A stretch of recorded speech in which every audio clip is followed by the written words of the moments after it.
Selamat pagi anak-anak, Shalom. Semangat pagi. Nah, apa kabar hari ini? Pasti anak-anak semua baik ya.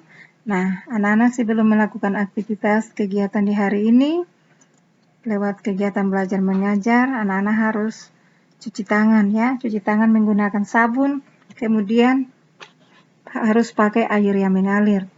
Nah, anak-anak untuk itu sebelum pelajaran mulai di hari ini jangan lupa berdoa ya. Oke, kita mulai dengan pelajaran di hari ini. Tema 3, makanan sehat. Subtema 2, pentingnya makanan sehat bagi tubuh. Materi pokok interaksi manusia terhadap pembangunan sosial, budaya, dan ekonomi masyarakat. Jenis-jenis interaksi.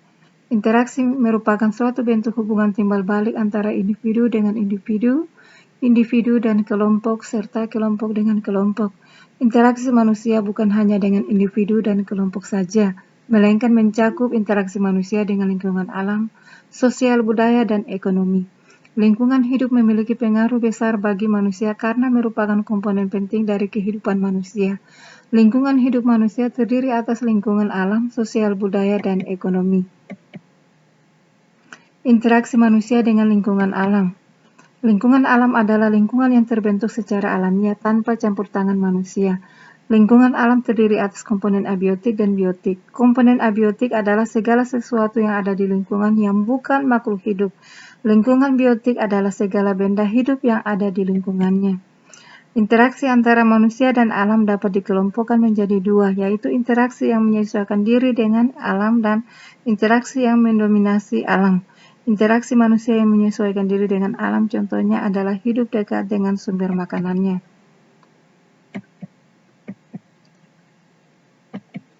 Masyarakat yang tinggal di daerah pantai bekerja sebagai nelayan. Hasil laut tersebut dijual di daerah perkotaan sehingga mereka mendapatkan penghasilan untuk memenuhi kebutuhan hidupnya. Ya, jadi di daerah pantai juga ya bisa ada juga terdapat petani garam ya. Jadi mereka juga bekerja untuk membuat garam. Masyarakat yang tinggal di dataran tinggi bekerja sebagai petani. Petani ada yang bekerja di sawah, ladang maupun di kebun. Petani akan mulai bercocok tanam pada waktu musim penghujan dan akan panen pada waktu musim panas. Masyarakat yang tinggal di dataran rendah bekerja sebagai karyawan atau pegawai.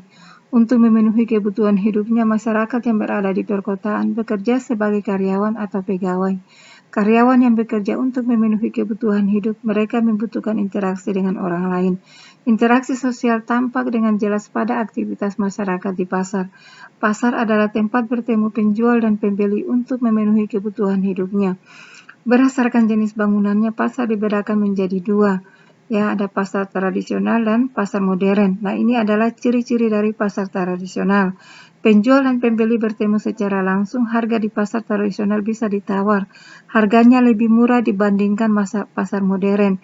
Tempatnya kurang bersih. Nah, anak-anak contohnya pasar tradisional seperti di Pasar Mardika ya. Itu adalah contoh pasar tradisional. Nah, jadi penjual dan pembeli itu dia bertemu secara langsung, kemudian bisa tawar ya, dan harganya lebih murah, kemudian tempatnya kurang bersih ya. Anak-anak sudah lihat sendiri Pasar Mardika seperti apa. Nah, contohnya pasar tradisional seperti Pasar Mardika ya. Kemudian ini adalah contoh pasarnya, ini adalah contoh pasar tradisional anak-anak. Kemudian pasar modern. Nah, ciri-ciri pasar modern. Pembeli melayani diri sendiri ya. Harganya tidak bisa ditawar. Bangunannya permanen dan tempatnya lebih bersih. Harga lebih mahal dibandingkan pasar tradisional ya. Kemudian menggunakan AC dan sebagainya. Nah, anak-anak seperti di swalayan ya. Swalayan banyak di Kota Ambon. Anak-anak mungkin sudah pernah pergi guys. Pasar swalayan modern ya, atau pasar modern. Nah, di situ pembeli dia melayani diri sendiri, dia mengambil sendiri, kemudian harganya sudah ada label harganya ya, sudah tempel label harganya, jadi tidak ada tawar-menawar.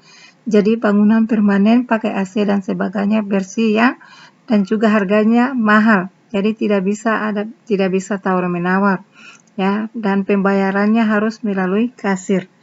Nah, kemudian fungsi daripada pasar. Nah, fungsi pasar tempat bertemunya penjual dan pembeli, kemudian tempat transaksi dan tempat untuk memenuhi kebutuhan hidup.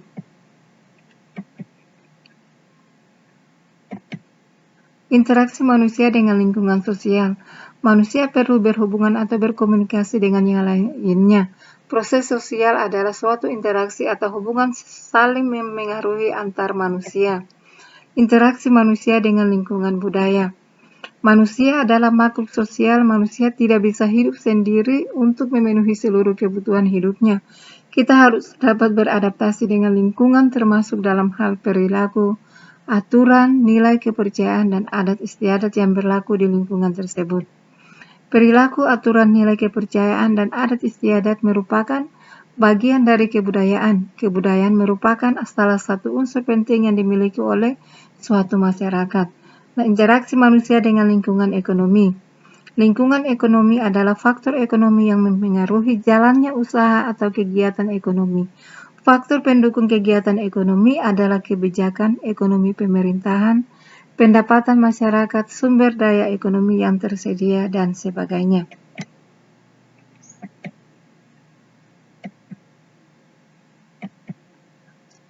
Ayo berlatih. Nah, anak-anak di sini amati lingkungan yang ada di sekitar anak-anak ya, aktivitas yang ada. Kemudian anak-anak bisa temukan beberapa aktivitas yang menurut anak-anak bisa menggabungkan aspek sosial dan ekonomi.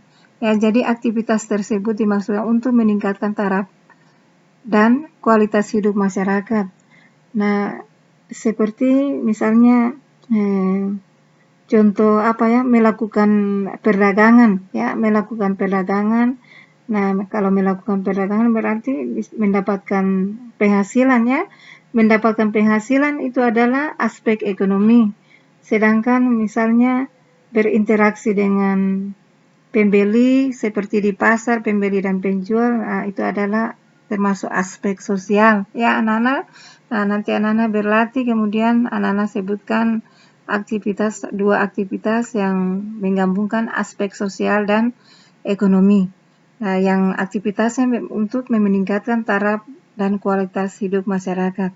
Nah, anak-anak, pelajaran kita sampai di sini. Selamat siang. Shalom.